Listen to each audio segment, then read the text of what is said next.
Olá, gurizada. Esse aqui é o nosso vídeo comentado a respeito do átomo de Rutherford. Nosso objetivo aqui, então, é tentar deixar claro esse assunto aí para vocês, de uma maneira, enfim, que a gente consiga conectar melhor alguns fatos, algumas coisas que possam ter ficado e acabaram ficando, né, obscuras, por assim dizer, na aula que a gente viu anteriormente. Então, esse esforço aqui que eu fiz foi mais voltado um pouco no aspecto, assim, digamos, de detetive.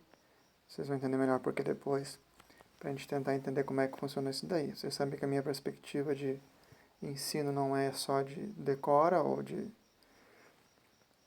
apresentar que isso é assim e pronto, mas a gente compreender como é que aquelas ideias foram construídas para receber elas, por assim dizer, através do nosso raciocínio e não só através da nossa memória de curto prazo, tá? De ver isso aqui agora e deu, né? Ela nos permitirá entender, como vocês vão ver no longo prazo, fenômenos como produção de energia nuclear, né, que é usado tanto ao redor do mundo, e exames radioativos, em geral, né, como radiografia, etc. Bom, o átomo de Rutherford, então, ele foi proposto pelo físico neozelandês na sua juventude, foi modificado bastante ao longo do tempo por ele e colegas de trabalho dele, alunos dele. Mas é primeiro necessário deixar claro que eles não tinham nada claro de onde eles estavam indo, por assim dizer, porque era uma época com muitas novidades nos campos de estudo deles. A radioatividade se sabia muito pouco sobre ela na época. Então, isso também, o fato de o estudo dele, né, ser em cima da radioatividade, faz com que também limite a gente nas práticas que a gente vai poder fazer, que é nenhuma, porque afinal de contas todo mundo iria acabar morrendo de câncer em tentar estudar essas coisas de forma prática, né? Inclusive muitos físicos da época, a principal deles Marie Curie, que era uma cientista, ela é mulher, né, polonesa, teve uma morte bem triste em função dos agravamentos de saúde dela devido aos longos estudos de radioatividade. E a gente não pode dizer, como é que ela não sabia? Ninguém sabia, né? Era uma novidade na época. Então, enfim, o que se sabia, se não se sabia essas coisas, o que se sabia até então para a gente poder entender os estudos dele? São duas áreas de estudo principalmente que a gente precisa conhecer minimamente para entender os estudos do Rutherford e entender o modelo de átomo dele, que é a eletricidade e a radioatividade. Na eletricidade, a gente tem os seguintes conhecimentos ou informações que a gente precisa saber. São princípios, tá? Eu vou dar uma comentada por cima sobre eles, para que vocês tenham um pouco mais de clareza sobre eles, tá? A eletricidade é um fenômeno que ocorre devido a uma propriedade da matéria chamada carga elétrica, ou seja, todos os fenômenos elétricos ocorrem devido a essa propriedade que a matéria tem. Portanto, tudo que não é matéria, como luz, por exemplo, e energia, que a gente está estudando, não tem essa propriedade, tá? Então, a carga elétrica não é sinônimo de energia nem eletricidade, portanto, é sinônimo de energia. Existem dois tipos de carga elétrica na natureza, a positiva e a negativa, e toda a matéria, teus sapatos, estrelas, tem dois tipos de carga elétrica dentro de si. Se essas duas quantias são iguais, a gente diz que o objeto está neutro. Então a gente pode imaginar que existem, digamos, duas tintas elétricas, tintas de forma abstrata, né? Só para brincar com as cores, para a gente ter uma ideia. E se a gente está neutro, se a gente não recebe choque, se a gente não ganha choque nem nada, nem é eletrizado, a gente está como se fosse perfeitamente cinza.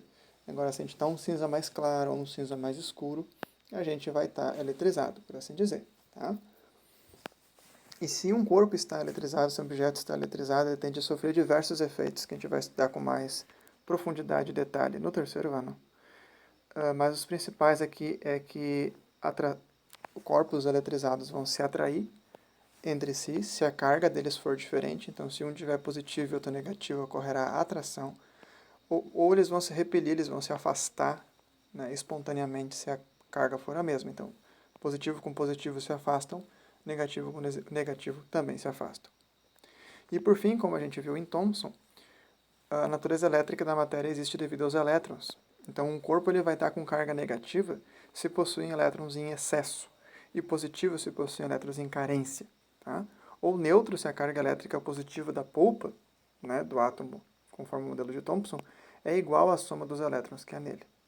Tá? Então, se preciso, volte no vídeo, reveja essa parte se tu precisar. Elas são muito importantes para a gente compreender o átomo de Rutherford. E o segundo fenômeno é a radioatividade. Né? O que se sabia naquela época? Sabia muita coisa, né? Como eu falei, a cada mês surgiam artigos novos, mas o essencial é que alguns materiais, como a pechblende e a torbenita, que são tipos de minerais, sabia-se que manchavam papéis fluorescentes, tá? E assim faziam eles brilhar temporariamente. Se sabia também que essa propriedade, a tal da radioatividade, permitiu constatar que esses materiais emitiam aparentemente diferentes radiações, diferentes emissões, que eles não sabiam bem o que era na época. O Rutherford vai ser um dos primeiros que vai estudar elas. Mas enfim, que isso era fato. Alguns materiais radioativos, após algum tempo guardados, tinham modificado a concentração dos elementos originais, mas aumentado a concentração de elementos antes não presentes, mas mais leves, o que era muito estranho. Era uma loucura na época, a gente vai ver melhor depois por quê. Então, tipo, tu tem uma amostra que começava, digamos, 100% de urânio, com o passar do tempo, ela começava a perder urânio e aparecer outros elementos, tá? Então, isso foi a primeira vez na história que a gente percebeu que isso pode acontecer. E no mesmo recipiente dos materiais radioativos em que isso acontecia, num frasco, numa caixa, numa gaveta, sabia-se que surgia traços de gás hélio. É importante identificar que o gás hélio é 4 vezes mais massivo que o átomo de hidrogênio. Então, ele é um gás muito de átomos muito leves. Tá? Então, novamente, se precisar retornar alguma coisa, pause o vídeo e volte para poder continuar. Então, assim como Thomson, Rutherford era estudante de radioatividade na época, e ele foi, então, procurar se aprofundar com a equipe de estudo dele. Um dos estudos que eles fizeram foi a respeito dessas radiações, essas tais radiações que eram emitidas por materiais radioativos. Como é que elas funcionavam? Então, que estudo ele fez? Ele pegou uma placa de urânio, que tem ali, então, aquele urânio ali em verde, e cobriu ela com folhas de metal para analisar o quão penetrantes eram essas radiações, se elas podiam atravessar muitas ou poucas placas, né? E tem aquele electrometer ali, que é um medidor de carga elétrica. Ele queria ver também a carga elétrica dessas emissões, né? Para ver se era luz ou não. Se fosse luz, em princípio, não iria ser desviado nem nada. A não ser que, por azar, as emissões fossem neutras, né? Mas queria também saber a massa delas, enfim, o que ele pudesse identificar. E os resultados que ele obteve foi de conseguir classificar diferentes tipos de emissões, tá? E das quais as principais que a gente precisa aqui são as seguintes. Ele identificou algo que ele chamou de partícula alfa, com as seguintes características. Elas eram positivamente eletrizadas, ou seja, elas perderam elétrons, né? Elas tinham massa 4 vezes maior que o átomo de hidrogênio e eram muito pouco penetrantes na matéria. E a segunda partícula que ele encontrou foi a tal da partícula beta, assim nomeada, porque foi a segunda, pouco menos penetrante, por assim dizer, negativamente eletrizada e com massa igual à do elétron, e muito penetrante na matéria. E juntar os resultados do quadro que a gente acabou de ver com esses juntar esses resultados com o quadro que a gente acabou de ver de eletricidade e radioatividade foi um dos grandes desafios da época e vai ser o nosso primeiro. Então, antes de continuar, né, tanto a tua leitura quanto a nosso vídeo aqui, pause, vai na apostila, dá uma olhada lá e vê se tu consegue ligar esses fatos. É por isso que eu falei que era um pouco de detetive agora. A gente sabe os fatos do crime, por assim dizer, agora vamos tentar entender o que realmente aconteceu nesse crime, por assim dizer. Vamos dar uma de detetive agora. Pause o vídeo, tenha esse esforço mental. É importante que pelo menos você volte lá no quadro 8.1 e releia essa segunda parte. Decore um pouco, por assim dizer, temporariamente alguns fatos importantes, especialmente os numéricos, para poder pelo menos acompanhar a conclusão, caso tu não chegue em nenhuma. Tá? Ligando os fatos, vamos sintetizar o que temos até aqui com uma série de perguntas e respostas. Tá? Uma série, na verdade, não só duas. Então, primeiro, como é que é possível que a concentração de um elemento pesado diminua e a de outro mais leve aumente? E isso foi a primeira vez que na história que se identificou isso, ok? Isso é muito importante a gente saber. Não é uma coisa, ah, tá, que legal. Não, não. Eles ficaram muito assustados, por assim dizer, em identificar isso. Porque Dalton propôs que o átomo fosse indivisível justamente porque nunca foi observado esse tipo de coisa. Então, dizer que o átomo é indivisível é dizer que um elemento não pode se transformar em outro. E vice-versa. Né? Saber que um elemento não pode se transformar em outro é prescrever, que foi o que Dalton fez, que um átomo não se divide.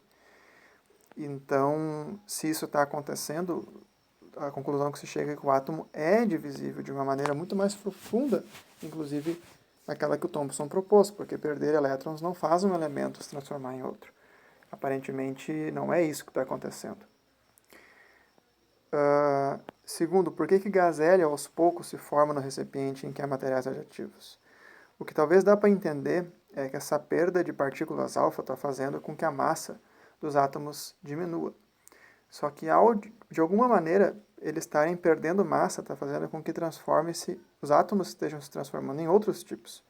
Então, por exemplo, nessa figura aqui que eu fiz, ilustrando mais ou menos o que acontecia, a gente tinha aleatoriamente, aparentemente, um certo átomo de urânio perdendo, sabe-se lá por que, átomos de hélio, se desmanchando em átomos de hélio e indo para elementos mais leves, como, por exemplo, o protactínio, cujo símbolo é Pa. E isso ia acontecendo aos poucos ao longo do tempo. Tá? Então, como explicar isso? Por que está saindo átomos de gás hélio de dentro de um metal, né, ali rochoso? Bom, boa pergunta, né? Por que isso está acontecendo?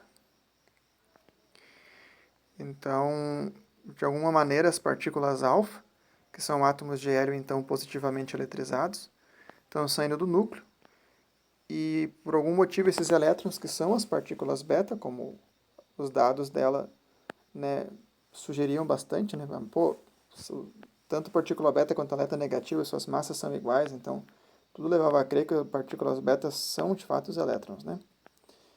Então, o que está acontecendo? Então, com essas dúvidas, eles procuraram ir mais fundos, só que o problema deles era como é que a gente vai estudar o átomo se tudo é feito de átomo? Seria como querer abrir uma laranja, que tu quer estudar o que tem dentro da laranja, mas o único recurso que tu tem para abrir a laranja é outra laranja, então o que tu faz? Né? E a resposta deles foi tacar uma laranja contra a outra. É basicamente a ideia por trás do experimento deles. Eles pegaram, então, uma fonte de partículas alfa, um material radioativo que sabia-se que emitia partículas alfa, não são todos que emitem, inclusive, trancaram ele numa caixa de chumbo com um orifício muito pequeno para que essas partículas alfa saíssem só em linha reta. E fizeram ela se bombardear uma lâmina de ouro ultra fina. O ouro foi escolhido porque ele tem essa propriedade de ser muito maleável, é muito fácil fazer folhas. Ele é muito macio, ele é um metal muito macio, é muito fácil fazer folhas com ela. E a folha que eles mandaram fazer, estimava-se que tinha cerca de uma grossura de 1000 átomos. E acredite que isso é muito fino. Tá? Um átomo tem a espessura de 0,00012 zeros, né? 1 centímetro. Então é muito pequeno, né? 0,0000000000001 centímetro é a espessura de um átomo. Então 1000 átomos é realmente estupidamente fino a folha que eles mandaram desenvolver. E ao redor da folha, então, colocaram materiais fluorescentes para que assim que as partículas alfa atingissem a placa de ouro, elas pudessem se analisar para onde elas foram, se elas colidiram, né, o que aconteceu, se elas desviaram e calcular esse desvio. Eles esperavam, inclusive, de uma maneira meio óbvia na cabeça deles, que as partículas simplesmente atravessassem a folha de ouro, porque, se vocês vão lembrar, eles estudaram aqui com placas metálicas, né, e viram que as partículas alfas poderiam penetrar várias folhas de metal.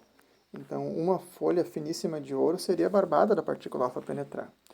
O que eles, porém, identificaram depois de muitos testes, para o espanto deles, foi que as partículas alfa, algumas delas, pelo menos algumas poucas, colidiram na lâmina de ouro e voltavam, né? Elas ricocheteavam, elas batiam e voltavam.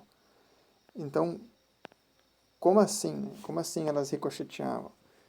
Então, algo do tipo assim era esperado na esquerda que acontecesse, né, com os átomos. Esperavam que os átomos fossem razoavelmente, como por assim dizer, transparentes com relação à matéria mesma, mas aparentemente tinha alguma coisa dentro dele que fazia os átomos bater e voltar. O que poderia ser isso? Então, depois de muito tempo analisando e pensando o que poderia ser, Rutherford chega à conclusão de que o modelo de Thomson ele não responde, né, por esses fenômenos, e ele vai propor então um novo modelo. E esse modelo dele é caracterizado por ter principalmente 3 regiões, ou na verdade apenas 3 regiões. Um núcleo, com a característica de ser muito pequeno, denso, ou seja, uma massa, praticamente toda a massa do átomo está ali, e positivo. Por que essas características? Bem, as partículas alfa, vocês vão lembrar, elas eram positivas e pouco penetrantes. Então elas só poderiam ricochetear em algo também positivo por repulsão elétrica. Lembra que positivo com positivo se repele. E maciço, e bota maciço nisso. Como foram poucas as partículas que ricochetearam, esse núcleo então só pode ser muito pequeno. Tá? Leia de novo essa parte se tu ficou em dúvida, mas veja que ela é bem clara. Tá? Que uma coisa leva bem a outra. A segunda região é a região externa ao núcleo, onde os elétrons o circundam. Os elétrons eles são tão facilmente arrancados na matéria por diferentes fenômenos, como tipo tu pentear o teu cabelo, vai fazer o teu pente arrancar elétrons do teu cabelo, e os teus fios de cabelo vão ficar eletrizados positivamente e vão se repelir, ficando todo arrepiado. Ou seja, é muito fácil arrancar elétrons da matéria. Então, esses elétrons, para serem fáceis de ser arrancados, eles só podem estar na parte mais externa do átomo. Além do mais, os elétrons eles deveriam ser atraídos por esse núcleo. Então, eles não poderiam estar na parte externa e, ao mesmo tempo, parados. Eles teriam que estar a todo momento se movimentando, girando em torno do núcleo.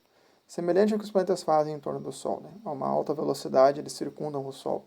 E por isso que eles simplesmente não são engolidos, né? Puxados instantaneamente pelo Sol. Então, é por isso que o Rutherford coloca os elétrons que o professor dele, o Thomson, já tinha identificado que existiam. Então, ele entende que o lugar mais lógico deles é ao redor do núcleo, girando a uma velocidade muito grande. E o que mantém eles girando é justamente a atração, né, elétrica, porque o núcleo seria positivo e os elétrons negativos. Positivo com negativo se atraem, então permite que esse movimento continue, da mesma maneira que o Sol atraindo a Terra faça ela girar em torno dele. Terceira região é o vácuo entre o núcleo e os elétrons. Então, os elétrons rodeando muito rapidamente o núcleo, entre esses dois existe simplesmente um nada, um espaço vazio, que é o que explica a esmagadora maioria das partículas alfa terem simplesmente atravessado a folha de ouro. Tá? Então, em sinopse, o modelo de Rutherford consistia em um núcleo muito pequeno, onde havia praticamente toda a massa do átomo, a eletrosfera, distante do núcleo, onde os elétrons o orbitam, e um completo nada entre os dois. Tá? Essa imagem, então, que é a mais famosa, procura por átomo no Google, coisas assim vão aparecer. Então, essa é a imagem, primeira imagem, por assim dizer, do modelo mais moderno de átomo, mas que ainda assim é um modelo ultrapassado, né? Novos modelos surgiram ali pela década de 40, se não me engano, e que são ainda os atuais hoje em dia. Porém, perceba que o átomo de Rutherford não explica a radioatividade. Ele conseguiu, né, radioatividade mais ou menos explicada pelas partículas alfa e beta, entendendo que tem, de alguma maneira, sem se saber porquê, átomos saindo de dentro de outros átomos. E daí, ao tentar estudar o átomo melhor, ele propõe um novo modelo, mas ainda não é completamente satisfatório para explicar a radioatividade. A gente tem que ter bem claro isso. Tá? Essas são perguntas, né, aquelas perguntas ali, né? Se o átomo é capaz de desmanchar, como é que ocorre esse desmanche? O que tem no núcleo que permite essa divisão? O banho do núcleo também seria feito de partículas, porém positivas, que explicam tanto o desmanche dos átomos, né? O núcleo são feitos de partículas e daí essas partículas se separam de alguma maneira na radioatividade? São perguntas que ele não tem como responder ainda. Ele tinha, inclusive, esses palpites, mas ele não tinha como responder com os dados que ele tinha obtido até então. A gente vai ver isso numa próxima aula, tá? Então aqui tem algumas questões de verdadeiro ou falso. Façam elas para testar essa leitura e a interpretação desse vídeo. E após, a gente tem 6 questões ali de conceituais, né, dissertativas, para a gente procurar fixar essas ideias, ter bem clara essas ideias que a gente discutiu aí na aula de hoje, tá? Então, bons estudos, galera, e até a próxima.